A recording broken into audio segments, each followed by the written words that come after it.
Uber is quietly taking more of your fare with upfront fares. Well, this is the exact thing that I tweeted out.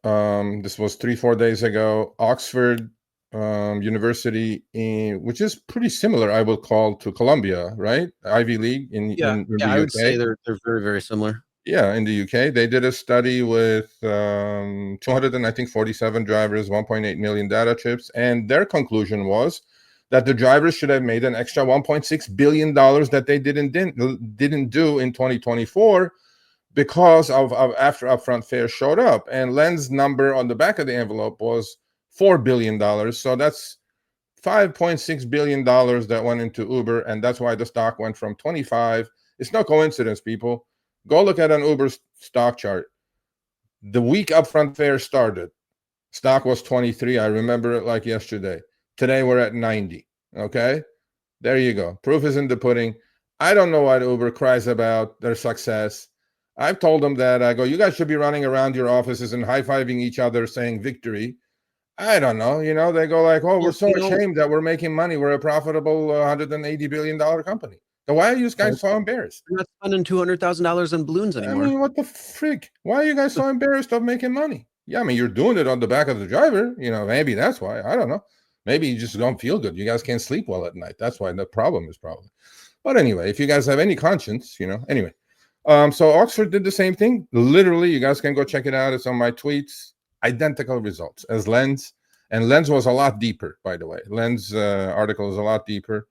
Upfront fares has made Uber a cash cow. Yeah, well, what's nice is Lens went deeper into specific cases to kind of extract that data, while this one had more data points to choose from. So if they're going across the same thing, 2 different studies at 2 different times with multiple different drivers, well, you know what? You can make some assumptions out of that and then saying, oh, those are all edge cases.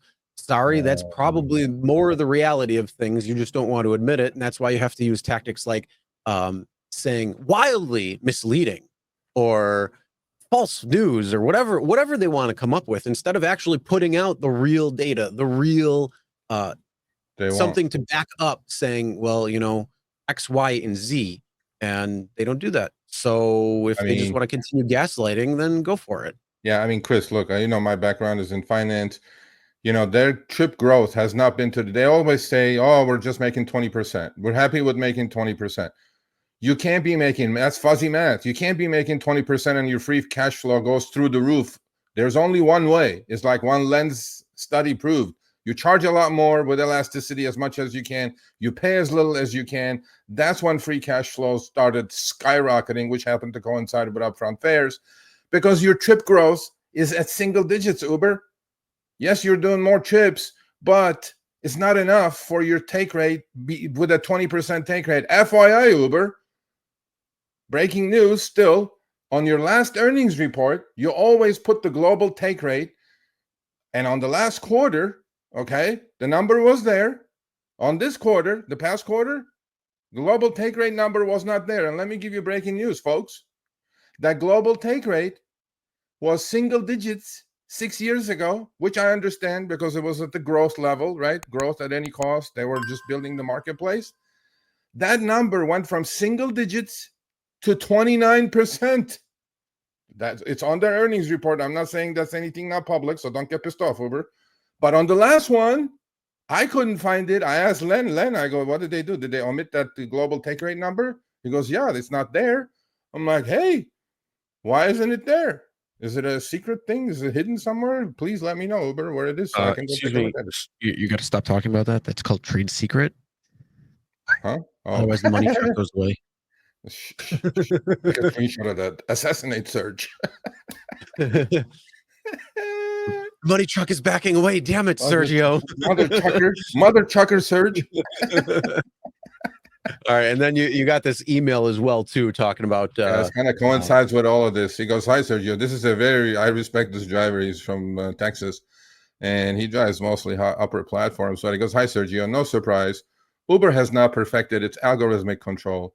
Until about 2 weeks ago, there were still ways to nudge the system, sporadic ride queue visits to the airport, reinstalling the app, resetting memory or toggling settings often. This is all Fight Club shit, buddy. Toggling settings often trigger trip radar activity or ride offers. FYI, I personally have not had any conventional ride request out of the airport for over 6 months.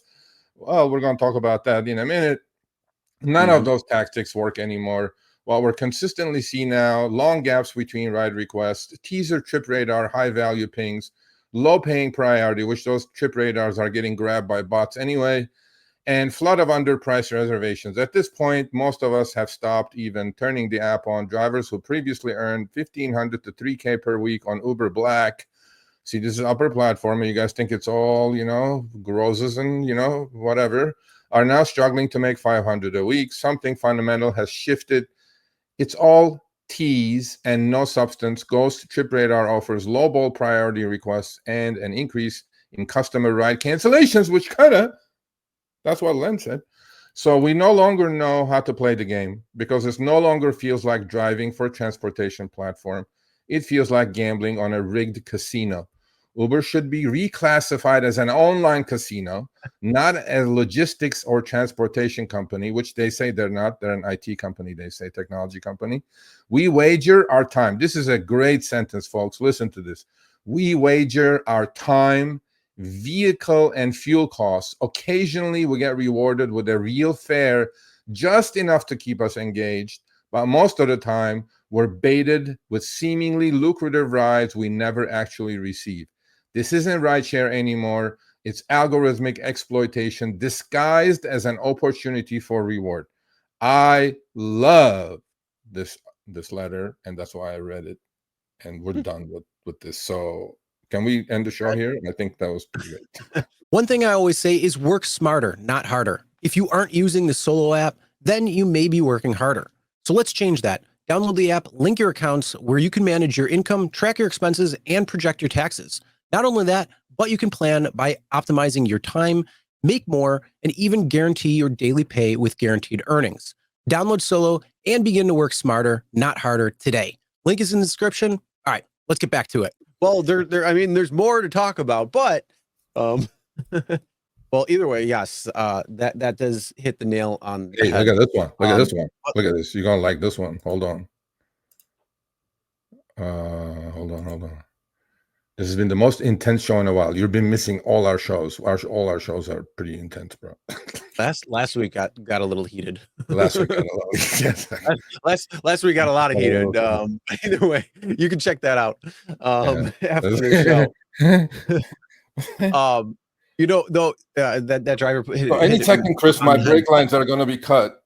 Any second, I expect when I'm taking my son to soccer practice today, I think my brake lines are going to get cut.